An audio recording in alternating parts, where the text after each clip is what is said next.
మహాగణాధిపతే నమః. శ్రీ గురుభ్యో నమః. శ్రీమాత్రే నమః. ప్రేక్షకులందరికీ స్వాగతం. ఫిబ్రవరి 2025 మాసానికి సంబంధించి ద్వాదశ రాశుల వారి యొక్క ఫలితాలు తెలుసుకుందాం. ముందుగా ఫలితాలు తెలుసుకునే ముందర గ్రహ స్థితులు చూసుకుంటే రవి ఫిబ్రవరి 11 వరకు మకరంలో ఉండి దాని తర్వాత అయినా కుంభరాశిలోకి సంచారం చేయడం అనేది జరుగుతుంది. అలాగే కుజుడు ఫిబ్రవరి 27 వరకు కర్కాటకంలో ఉండి తర్వాత మిథునంలోకి ప్రవేశిస్తాడు.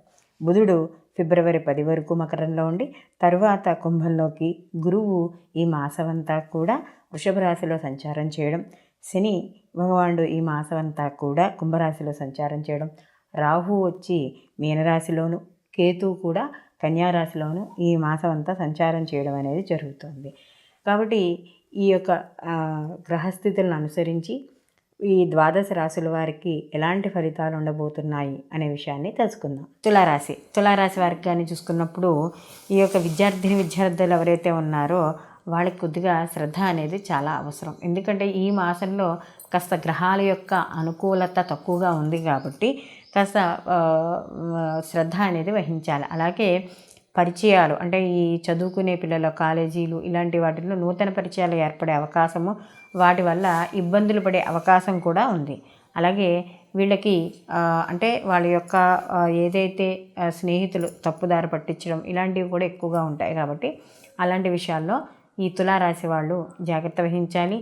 అలాగే మీకు తగ్గ పోటీ ఇచ్చేవాళ్ళు కూడా ఉంటారు కాబట్టి స్నేహితులు, వాళ్ళతో పోటీ పడడానికి ప్రయత్నించండి, మంచి ఉత్తీర్ణత సాధిస్తారు. అలాగే ఆర్థికపరమైన వ్యవహారాల్లో తప్పనిసరిగా జాగ్రత్తగా ఉండాలి. అధిక ఖర్చులు ఉంటాయి, అనవసరమైన ఖర్చులు, అది కుటుంబ పరంగా కావచ్చు, లేకపోతే ఏదైనా స్నేహితుల వల్ల కావచ్చు, బయట వాళ్ళ వల్ల కావచ్చు, స్థాయికి మించి ఖర్చులు చేయడం అనేది జరుగుతుంది. కాబట్టి మన స్థాయి ఏమిటి అని తెలుసుకొని ఖర్చులు చేయడం ద్వారా కొంత దుబారా అవ్వకుండా ఉండడం అనేది జరుగుతుంది. అందుకనే అనవసరంగా ఎవరో ఏదో పొగిడేరు కదా అని చెప్పి చేతిలో ఉన్న డబ్బులన్నీ కూడా ఖాళీ చేసుకోకూడదు. అలాగే ఏదైనా వ్యసనాలు ఇలాంటివి ఎవరైనా స్నేహితులు ఉంటే వాళ్ళకి దూరంగా ఉండడం అనేది ఉత్తమం.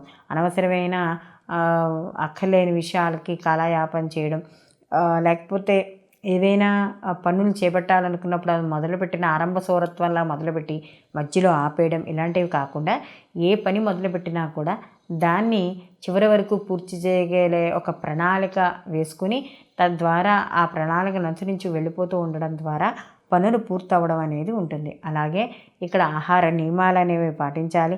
భార్యాభర్తల విషయాల్లో కావచ్చు, లేకపోతే ఏదైనా స్నేహితుల విషయాల్లో కావచ్చు, చిన్న చిన్న గొడవలు వచ్చే అవకాశం అనేది కనబడుతోంది. కాబట్టి మాట పట్టింపులకు పోరాదు. అలాగే వివాహానికి సంబంధించిన విషయాలలో కూడా కాస్త ఆలస్యం అయ్యే అవకాశాలు ఉన్నాయి. ఏదైనా వివాహానికి సంబంధించిన విషయాల్లో కావచ్చు, లేదా బయట సంఘపరంగా కావచ్చు, స్నేహితుల పరంగా కావచ్చు, మాట పట్టింపులు ఎక్కువగా వచ్చే అవకాశం ఉంది.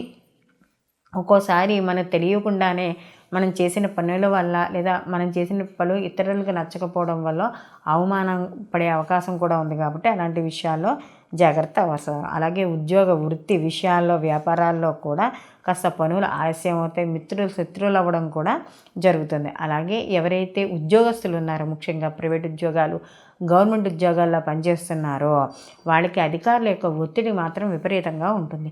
ఆ ఒత్తిడిని తట్టుకునే శక్తి అనేది మాత్రం వీళ్ళకి మానసిక స్థితి అనేది కావాలి. అలాగే ఆరోగ్య విషయాల్లో కూడా ఈ యొక్క తులారాశి వాళ్ళు జాగ్రత్త వహించాలి. అనవసరమైన ఆలోచనలు లేకపోతే ఇరిటేషన్ ఇలాంటివి తెచ్చుకోవడం ద్వారా కొంత అనారోగ్య సమస్యలు కొని తెచ్చుకోవడం అనేది ఉంటుంది. కాబట్టి ఎంతవరకు ఆలోచించాలో అంతవరకునే ఆలోచించి సాధ్యమైనంత వరకు విషయాన్ని వదిలేయడం అనేది మంచిది. అలాగే అనవసరంగా అప్పులు చేయడం అనేది కూడా జరుగుతుంది.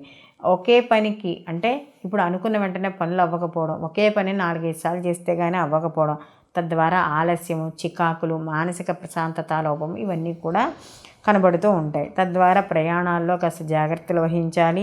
అలాగే ఉద్యోగాల్లో మార్పులు, అలాగే కుటుంబ సభ్యుల పరంగా కూడా కొంత మానసిక ప్రశాంతత లోపం అనేది ఉంటుంది. అలాగే స్థిరచరాస్తుల క్రయ విక్రయాలు ఏవైతే జరుగుతున్నాయో వాటిలన్నిటిల్లోనూ కూడా ఆలస్యం అయ్యే అవకాశం. అంటే డబ్బు అవసరం అవుతుంది, ఆస్తి మనదే, కానీ దాన్ని అమ్మితే డబ్బు వస్తుంది, కానీ అది అమ్మడానికి వెంటనే అంటే ఆ వస్తువు వెంటనే అమ్మబడదు, దానికి కూడా సమయం పడుతుంది. సో దానివల్ల కూడా అంటే ప్రతి పని ఏ పని మొదలుపెట్టినా కూడా ఎక్కడో ఒకటి ఆటంకాలు ఎదురవుతూ ఉండడం వల్ల మానసిక చింతన పెరుగుతుంది. ఈ మానసిక చింతన తగ్గడానికి ఈ ఫిబ్రవరి మాసంలో మాఘమాసం కనుక ప్రతిరోజు కూడా ఉదయాన్నే సూర్య నమస్కారాలు, సూర్యుని అర్ఘ్యాలు ఇవ్వడం, పొద్దున్నే విష్ణు సహస్రనామ పారాయణ చేసుకోవడము, లేదా ఇక్కడ ఆదివారం నాడు ప్రతి ఆదివారం నాడు కూడా పరవాన్నాన్ని నైవేద్యం చేసి ఆవు పాలు బెల్లం కలిపిన పరవన్నాన్ని తయారు చేసి సూర్యనారాయణమూర్తికి నివేదన చేసి అది స్వీకరించడం ద్వారా కూడా